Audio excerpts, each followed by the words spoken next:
Someone is standing at my bed. Every night, before going to sleep, I lock my bedroom door. I don't live in a dangerous neighborhood. I don't have enemies. I don't have nightmares. I just lock the door because it makes me feel safe. That habit started after the first night. The first time it happened, I thought I was dreaming. I woke up in the middle of the night, eyes already open, staring at the darkness of my room. My clock glowed red on the nightstand. 2:44 a.m. I was about to roll over and go back to sleep when I noticed something felt wrong. The room was too quiet. No fan, no distant traffic, no hum from the fridge. Then I realized why. Someone was breathing. Not me, someone else. Slow, deep, right beside my bed. I stayed perfectly still. My heart was pounding so hard I thought it might give me away. The breathing was coming from the foot of my bed. I slowly lifted my eyes. Someone was standing there. A tall shape. Too tall.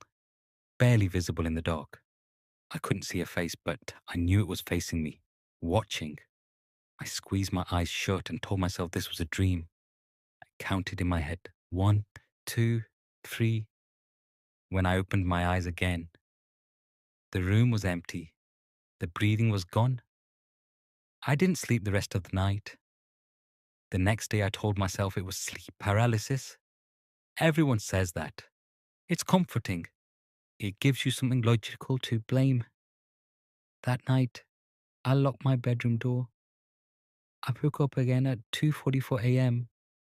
This time, I knew immediately I wasn't dreaming because I could move and because I heard the sound before I even opened my eyes.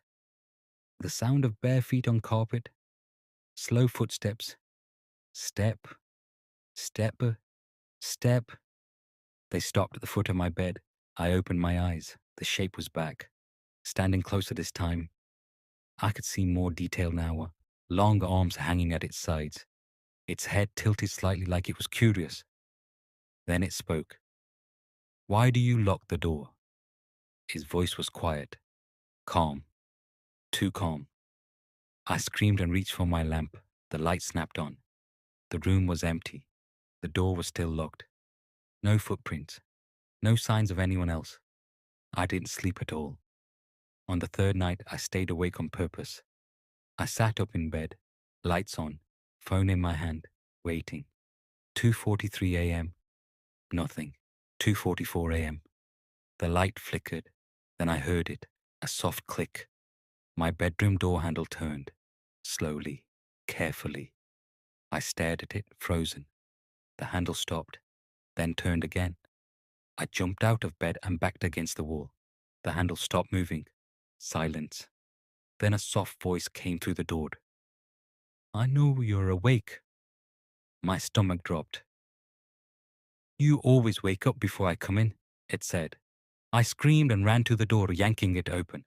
The hallway was empty, but my bedroom door was unlocked. I know for a fact I locked it. That morning I checked every lock in my apartment, every window.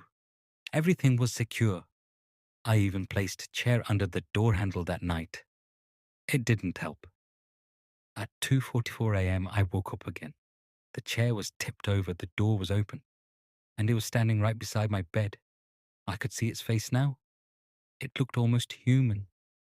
Almost. Its eyes were too wide. It smiled too slow. It leaned closer. I don't like when you pretend I'm not real, it whispered. I grabbed my phone and turned on the flashlight. The light hit its face, and it vanished, like it had never been there. I didn't stay in my apartment after that.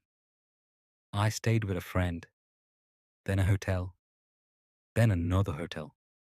For 3 nights, nothing happened. I slept peacefully. I started to believe it was tied to my apartment. I was wrong. On the fourth night, in the hotel room, I woke up at 2:44 a.m. The breathing was back, but this time, it was right next to my ear. I followed you, it whispered. I didn't even scream. I just ran. I left everything behind. I went to my parents' house. They didn't believe me, but they let me stay. I slept in my childhood bedroom. I locked the door. I pushed a dresser against it. I turned on every light. At 2:44 a.m., the lights went out. The breathing started. The dresser scraped across the floor by itself. The door opened. It stepped inside. "It doesn't matter where you go," it said. "I wake up with you." I curled into a ball and cried. When morning came, my parents found me on the floor. They said I was alone. That was a year ago. It still comes. Every night, 2:44 a.m. Sometimes it stands at the door, sometimes by the bed, sometimes right over my face. It never touches me. It just watches and whispers. Last night, it said something new. It leaned close and smiled. "You used to lock the door," it said. "Why did you stop?" I realized something then. I don't remember unlocking it.